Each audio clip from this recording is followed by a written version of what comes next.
Ali Kamwe, naona asubuhi na mapema safari ya Malawi. Unaweza ukatujuza utaratibu wa safari kwa timu uko vipi pamoja na benchi la ufundi? Leo ni siku yetu ya kuondoka hapa Dar es Salaam Tanzania kuelekea Lilongwe Malawi kwa ajili ya mchezo wa kwanza wa CAF Champions League kwenye hatua hii ya pili. Tunakwenda kucheza kule Malawi na Silver Striker na kikosi chote cha Young Africans kama ambavyo mwalimu amekiainisha kwenye taarifa yake.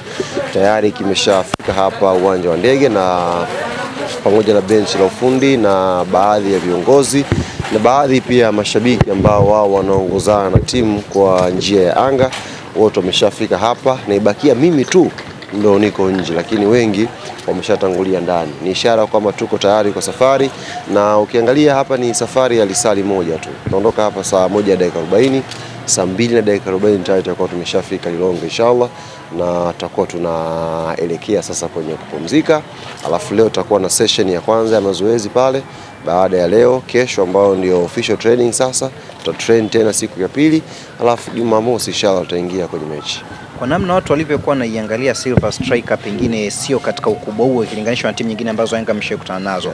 Lakini tumeona nguvu kubwa ambayo umetumia pia kwa mashabiki wengi kuelekea kule, gari zaidi ya 10 kutoka Dar es Salaam, kutoka Mbeya tu gari zaidi ya 15. Kwenu ninyi ni mchezo wa namna gani? Unajua juzi wakati tunafanya ile hafla pale ya Engineer Hersi Jimkana pale, nilimtania kumwambia kwamba kila jambo zuri lina uzuri wake na changamoto zake. Kaambia sasa hivi hatua ya awali ya CAF Champions League na Confederation imekuwa ngumu sana, kwa sababu timu nyingi zinalia. Kwa imagine tu timu kama Silver ina $100,000 kuperform tu hatua za awali. Kwa hiyo kwa $100,000 maana yake inawaongezea nguvu kwenye maandalizi. Tofauti na miaka ya nyuma ambako ilikuwa mpaka muende hatua makundi ndio mpate. Lakini sasa hivi kila timu hatua ya awali iko vizuri financial. Wachezaji wanakuwa motivated, bonus inakuwa kubwa, kwa kila mechi inakuwa ngumu. Nyinyi mmeona hata kwenye hatua hii ya awali iliyopita, timu yetu Tanzania tumefuzu lakini tulistruggle. Zote. Tumefuzu kwa magoli mengi lakini kwenye pitch ulikuwa unaona kuna ushindani.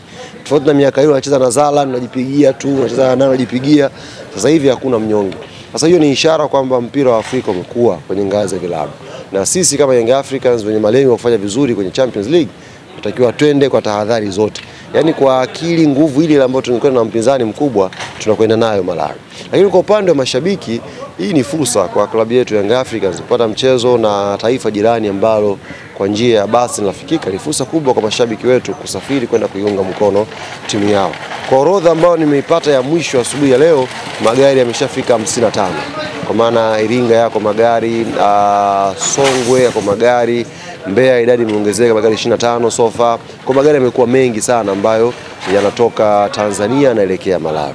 Sasa hiyo ni ishara nzuri kwa chapa ya klabu yetu Young Africans, ni ishara nzuri kwa chapa ya ligi kuu ya Tanzania, na ni ishara nzuri pia kwa mpira wa Afrika kwamba kumekuwa na mwamko mkubwa. Kutoa tu mashabiki hapa gari 50 kwenda kwenye taifa la jirani si jambo dogo. Kama Tanzania bitu itazame kwa picha kubwa na tuone tuna mwamko mkubwa wa kimichezo.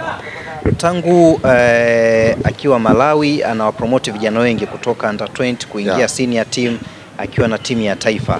Platinum coach anarejea katika ardhi ya nyumbani. Bwana, kwanza mazoezini tumeona huko pasi zinaingia. Kwanza kuna mtu mmoja wa hovyo.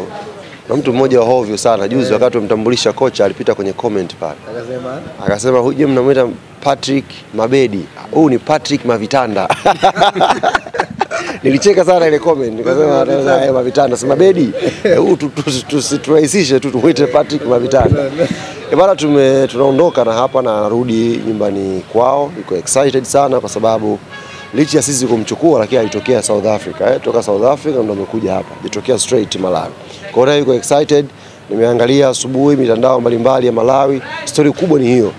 Wanazungumza one of the senior coach kwenye taifa lao anakuja na club kucheza na timu ambayo inajitafuta. Yaani ndio story kubwa kwao kwa sababu Silver hawajakuwa wakubwa sana. Kuzungumza Malawi unazungumza Bullets ambao ndio wana fan base kubwa. Kwa hiyo wanatazama kuwa na kocha ambaye mwenye hadhi ya timu ya taifa ya Malawi, amefundisha mpaka mwaka jana yes. Kocha wa timu ya taifa. Mwaka huu, 2025 mwaka huu huo uchaguzi bado bwana. Kwa hiyo inachanganya. Mwaka huu 2025 kaondoka pale akiwa national team coach. Sasa inawapa mwamko, inawapa hamasa wanahabari wa Malawi, mashabiki wa Malawi kwenda kumtazama na kwenda kuiona Young Africans. Lakini upande wa pili inakuwa na changamoto kwetu.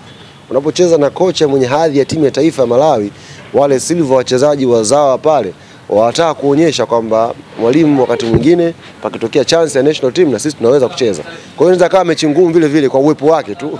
Kuna urahisi lakini kuna ugumu kutokea pale kwa sababu ya commitment ambayo vijana watakuja nayo kutaka kumuonyesha mwalimu. Lakini tunaamini sisi tuna quality kubwa na tunaweza kufanya vizuri inshallah. Na ulivyochungulia Mavitanda, kuna ladha imeongezeka kwenye timu au vipi? Au yale malalamiko? Sasa unajua kazi yake kubwa yeye ni kushauriana na Romain Folz. Kwa mabadiliko yote mtakaoyaona ya kiufundi yanaanzia kwanza sifa kwa Romain Folz. Alafu Patrick yeye ni mshauri. Unajua assistant maana yake unamshauri mwalimu kwenye mipango. Kwa mwalimu tunafikiri tufanye hivi, twende hivi, na ana experience kubwa, unaelewa, amecheza Malawi, anajua culture ya pale. Kwa hiyo kuna vitu vingi vinaweza. Lakini tusisahau kumention uwepo wa Romain Folz kama head coach ambaye anaweza akapokea ushauri na akauacha. Bwana tucheze hivi, akasema hapana. Kwa hiyo whatever kitakachotokea kwenye pitch, mwalimu ambaye anatakiwa apewe sifa wa kwanza ni Romain Folz, alafu platinum coach. Yoka anamuita platinum coach. Ana meno ya dhahabu, umeona? Umeona unafuatilia kijana. Ana meno ya dhahabu. Yule ni uzee tu lakini ni ka Diamond fulani na yeye enzi zake. Mechi 3 hawajapata matokeo, kwa maana kwamba hata kufuzu kwao imekuwa ni kwa goli la ugenini. Silver Striker wanafungwa. Nasikia maneno bwana